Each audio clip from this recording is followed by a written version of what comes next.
I discovered a German car from 1939 that consumed half the fuel of any other vehicle of its time, worked perfectly in real tests, and yet never made it to the streets.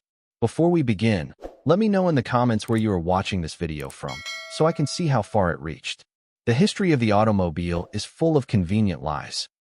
For decades, we have been sold the idea that technological evolution is linear, that each generation of vehicles is necessarily better than the previous one, that progress inevitably moves forward.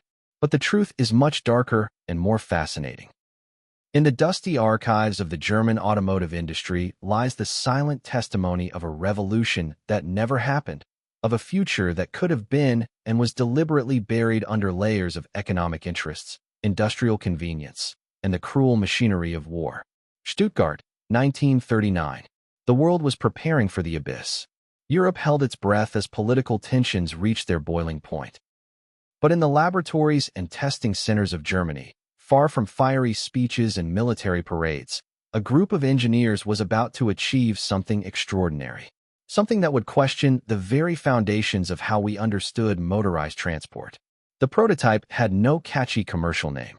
It was not designed to impress at auto shows or to decorate the pages of specialized magazines. It was simply an experiment, a question posed in steel, aluminum, and fuel. How efficient can a car really be if we eliminate all concessions to luxury, excess, and industrial vanity? The answer stunned even its creators. On the test tracks, while the stopwatches marked the time and the meters recorded every drop of fuel consumed, this small vehicle covered distances that defied all established logic. Where a conventional car of the time consumed 10 liters, this consumed 5. Where others required frequent stops to refuel, this continued moving, kilometer after kilometer, with a frugality that seemed almost magical.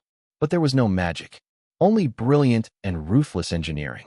To understand the magnitude of this achievement, we must first comprehend the technological context of the era. Cars of the late 30s were deeply inefficient machines.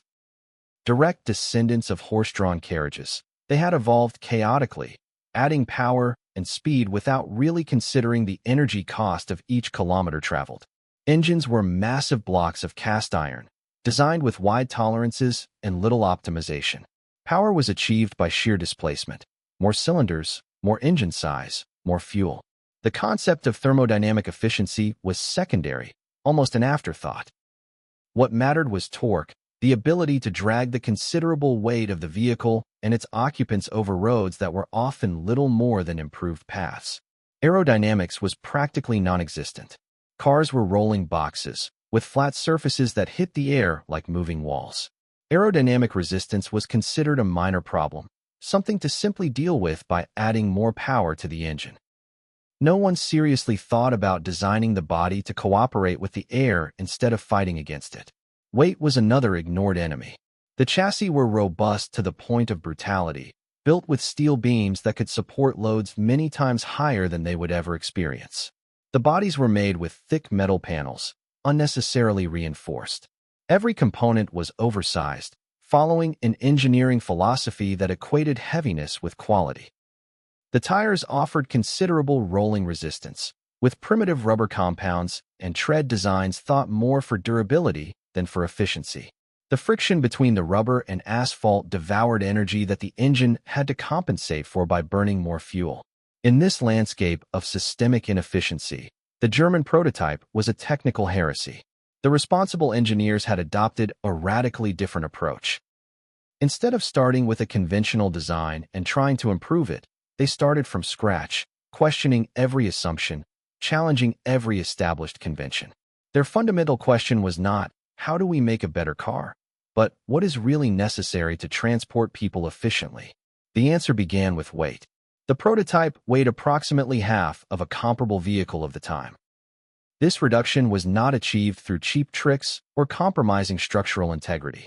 It was the result of a meticulous analysis of every component, of every gram of material. The chassis was a marvel of structural engineering. Using principles that would not become common until decades later, the designers created a structure that distributed loads optimally, placing material only where absolutely necessary. Tubular beams replaced the heavy solid steel rails. Triangles and diagonals provided rigidity without unnecessary mass. The body was made with lightweight alloys, expensive and difficult to work with at the time, but whose weight savings fully justified the additional effort. The panels were thin but strategically reinforced, curved to provide structural strength through their shape rather than their thickness. Every component of the vehicle had been subjected to the same relentless scrutiny. The seats were functional but minimalist. The window glass was thinner than usual. Even the bolts and screws had been evaluated to determine if they could be lighter without compromising their function. The engine represented another miniature revolution. Small in displacement, especially compared to conventional engines of the time, it had been optimized not to produce maximum power, but to operate with the greatest possible efficiency within a specific range of revolutions. The compression ratio was higher than the norm, extracting more useful work from each explosion in the cylinders. The fuel supply system was calibrated with almost scientific precision, dosing exactly the necessary amount for optimal combustion, without the excess typical of conventional carburetors.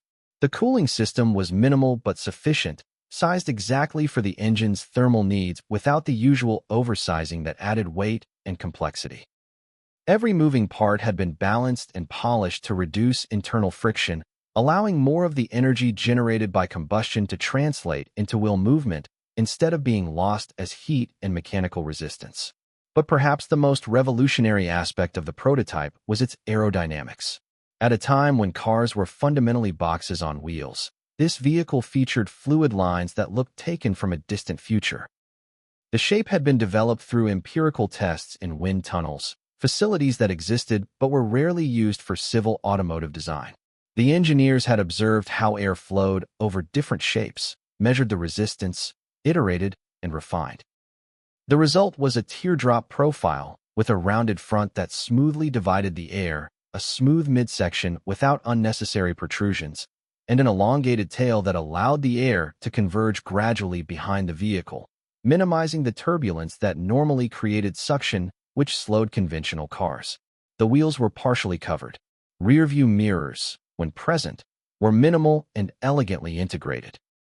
Every protrusion, every interruption in the smooth surface of the body represented aerodynamic resistance and, therefore, wasted fuel. The aerodynamic drag coefficient of the prototype was extraordinarily low for its time, comparable to what would not become standard until the 1980s or 90s. This efficient shape meant that at cruising speeds, the vehicle needed much less power to maintain its speed, translating directly into lower fuel consumption. Documented tests of the prototype revealed numbers that seemed impossible. Under controlled conditions, traveling standardized routes, fuel consumption was systematically below 3 liters per 100 kilometers. To put this figure into context, conventional cars of the time, similar in size and capacity, routinely consumed between 6 and 8 liters per 100 kilometers, some exceeding 10 liters. It was not a marginal improvement. It was a revolution. The engineers who witnessed these tests were divided between technical admiration and professional disbelief. Some suspected tricks, artificially favorable test conditions, data manipulation. But the tests were repeated, verified, meticulously documented. The numbers did not lie. The prototype worked. It was real. And it demonstrated that almost everything the automotive industry considered inevitable about fuel consumption was, in reality, a choice. So, why did this revolutionary vehicle never enter mass production? Why didn't it transform the automotive industry? Why, more than 80 years later, do we still drive vehicles that are fundamentally inefficient compared to what this prototype proved was possible? The answer is not technical. It is economic, political, and deeply revealing about how industrial innovation really works. First, consider the context of the automotive industry at the time. Large manufacturers had invested enormous sums in production lines designed to produce conventional vehicles, giant presses to stamp thick steel panels, assembly lines configured to handle heavy chassis, established suppliers producing large displacement engines according to standardized specifications. Adopting the prototype's design would have required completely reinventing this industrial apparatus. New manufacturing techniques for lightweight chassis. New suppliers capable of working with special alloys. New assembly processes for more delicate and precise components. new training for workers accustomed to established methods. The investment would have been colossal, and the return on that investment was uncertain. Because there was a deeper problem. An extremely efficient car threatened multiple established revenue streams. The oil industry at the time, although not as omnipotent as it would become after the war, already exercised considerable influence. A vehicle that consumed half the fuel meant literally half the income from gasoline sales. Multiplied by millions of vehicles, this represented massive economic losses for fuel producers and distributors. Less consumption also meant less tax revenue from fuels, an increasingly important government income source. Finance ministries did not look favorably on technologies that threatened their budgets. The spare parts and maintenance industry also had reasons to worry. Optimized and efficient engines, operating in smoother revolutions, tended to last longer and require less maintenance.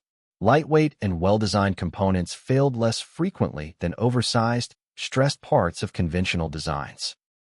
Fewer breakdowns meant less business for workshops, fewer spare parts sales, less income for a whole network of services built around the relative fragility of conventional cars. There were also more subtle considerations.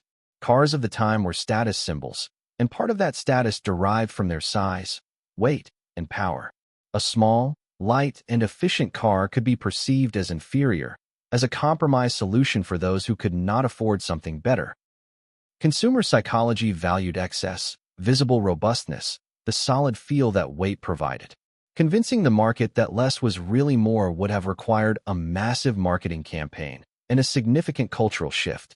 Manufacturers saw no incentive to lead that change when they could continue selling what they already knew how to sell. And then the war came. 1939 marked the beginning of the conflict that would consume Europe and divert all industrial resources toward the war effort.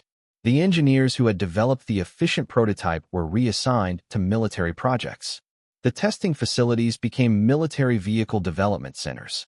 Lightweight materials and special alloys were allocated to combat aviation.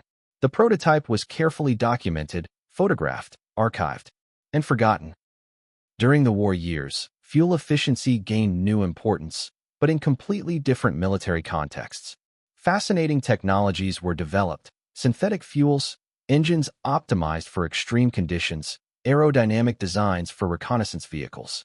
But these innovations remained in the military realm, classified, secret. When the war ended, the European automotive industry was destroyed. Factories had been bombed. Infrastructure lay in ruins. Priorities were to rebuild, produce basic vehicles quickly, restore mobility to devastated societies. There was no time or resources for technical revolutions. They returned to proven designs, simple, cheap to manufacture with improvised tools and hastily rebuilt factories. In America, where the automotive industry had prospered during the war by producing military vehicles, the post-war period brought an explosion of consumerism. Cars became bigger, more powerful, more extravagant. Gasoline was abundant and cheap. Efficiency was irrelevant. What mattered was style, shining chrome, V8 engines roaring with unnecessary power. The German prototype and its revolutionary efficiency were irrelevant to this new world. The archives documenting its achievements remained stored, occasionally consulted by technical historians, but without impact on mainstream automotive development. Some of its principles reappeared, fragmentarily, in later projects. Weight reduction would become important in racing. Aerodynamics would gradually improve as speeds increased. Engines would become more efficient for performance reasons rather than economy. But the holistic vision of the prototype, its integrated approach to maximum efficiency through simultaneous optimization of all design aspects, was not replicated for decades. It was not until the oil crisis of 1973 that the global automotive industry was forced to reconsider fuel efficiency. Suddenly, with scarce and expensive oil, consumers and governments demanded more frugal vehicles. The industrial response was initially clumsy. Smaller engines and bodies designed for large engines, resulting in vehicles that consumed somewhat less but performed poorly. Only gradually, over the following decades, did the industry rediscover many of the principles that 1939 prototype had demonstrated. The systematic reduction of weight through advanced materials and optimized structural design. aerodynamics as a fundamental element instead of a secondary consideration, small and highly efficient engines instead of big and powerful ones. The holistic integration of all these elements. If someone had dusted off the prototypes archives in the 70s or 80s, they would have found solutions to problems the industry was feverishly working to solve, solutions developed 40 or 50 years earlier. Today, in the era of electric and hybrid vehicles, the obsession with efficiency has finally caught up with that visionary prototype. The most efficient modern cars employ all the principles it demonstrated: minimal weight, optimized aerodynamics, engines, or electric motors. Precisely sized for real needs instead of maximum power marketing. But it took 80 years to get here. 80 years during which we burned incomprehensible amounts of unnecessary fuel. 80 years of emissions that could have been drastically reduced. 80 years of wasted resources because the technical innovation demonstrated did not fit established economic models. The story of the German prototype is not really about a car.